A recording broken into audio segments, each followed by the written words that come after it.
Hi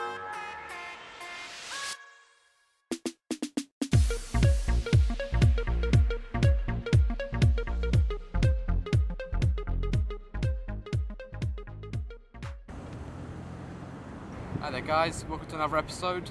Back down at Walthamstow again today. Just down here for a day session. I'm fishing the higher Maynard today. Got myself a permit now, so spending a lot more time on this side. Never fished the higher before, so it'll be interesting to see what happens today. I'm going to get the rods out next. Just been looking around a little bit. There's been no fish showing as of yet. We've got quite a high sun right now, so it could be possible for a zig. But I haven't seen any carp cruising or of such, but you never know where they can be on this reservoir. It's been recently restocked, so hopefully that might prove in my favour right now. But we'll see how we get on, and I'll get the rods out next, and I'll update you guys later on. All right. Right. Well, just before I get the left-hand rod set up, I'll discuss the tactics I'm going to be using on it. Just one of these simple solid bag ideas. Just trying to get a quick bite here.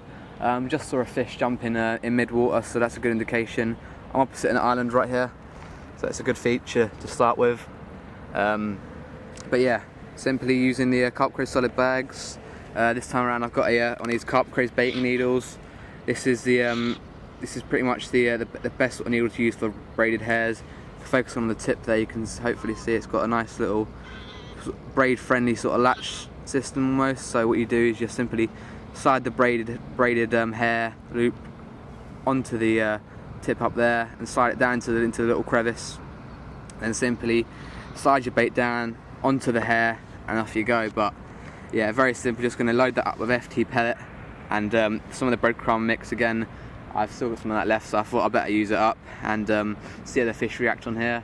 The main idea behind the breadcrumb obviously is all these waters up here on Walthamstow are actually bird sort of nature reserve half as well, so you get plenty of wildlife people coming up here, bird watchers, and they consistently feed the birds. And obviously any bread that might float down to the bottom, the carp can be feeding on it and can be a brilliant natural bait which the fish can come up here and they can just feed on it feeling confident.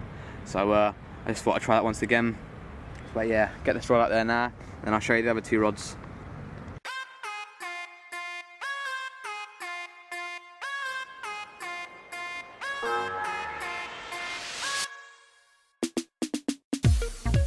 Okay, so just got my solid bag ready to go.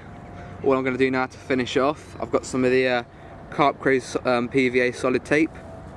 So now all you got to do, take a nice generous length, around 30 centimeters or slightly less, moisten it, or you can cut it either way. And then once you've got your length, simply take the excess, give it a quick twist if you want, and get your PVA tape, wrap it around, give it a few good wraps around so it's nice and tight. As you're wrapping it around as well, just give it a quick moisten, which can be easily applied with your finger,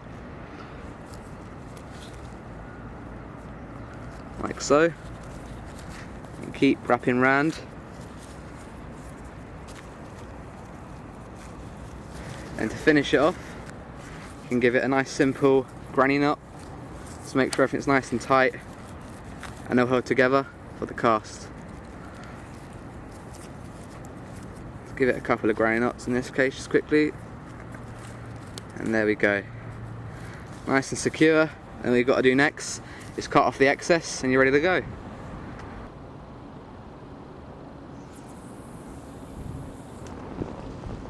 Okay, right, so now I'm going to put out the middle rod now. I'm just going to fish a simple chod rig. Pretty much both the middle rod and the right hand rod are going to be on chod rigs, so there's no point in showing the right hand one, but just fishing one on a simple B&M Baits tangerine and butyric acid pop-up, and the other one just going to fish on a red squid and tangerine corker. So we're going to put the right hand rod into open water sort of area around this way, and the middle rod just going to stay pretty much in line with the island, in line with the alarm. So keeping things nice and basic, simply got that on there now, and yeah, going to cast it out and hopefully a bag of fish.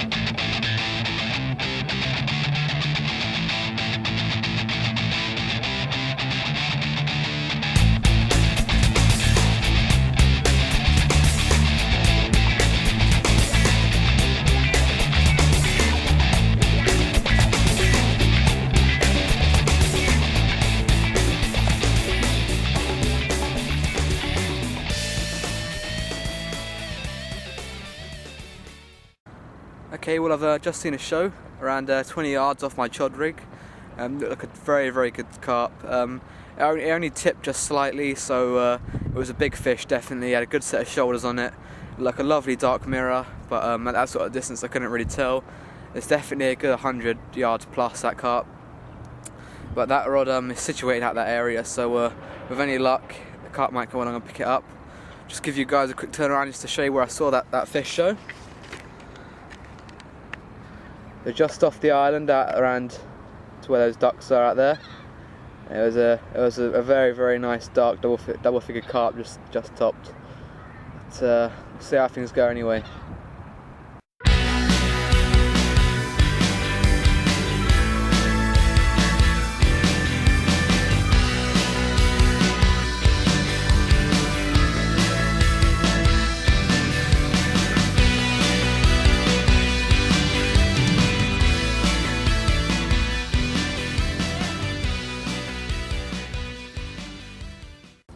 Right, so here we have it then. The first fish out the high Maynard. It's not the best fish in the world, but there you go. £9 2-ounce bream. Not bad at all, taking on the BM baits. Red squid and tangerine in that solid bag which I showed you guys earlier on. I was just sitting there, I'm minding my own business, considering a tidy up, and the left-hand rod decided to start having a bit of a move. So I decided to hit it in the end after a good few bites. There you go, not a bad little result. Let's get him back.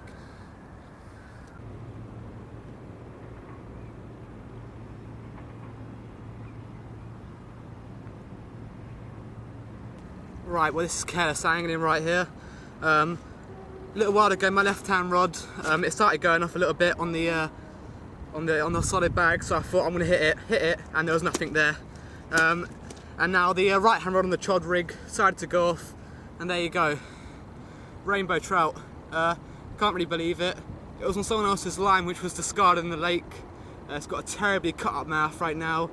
There's not a lot I can do for this little fella but release him. So gonna get him back now. But yeah, not a pleasant thing to see on the bank. Just get him back, alright? Okay, right, just gonna close up now. It's been a good session all in all. Had the first fish out, which is a good start.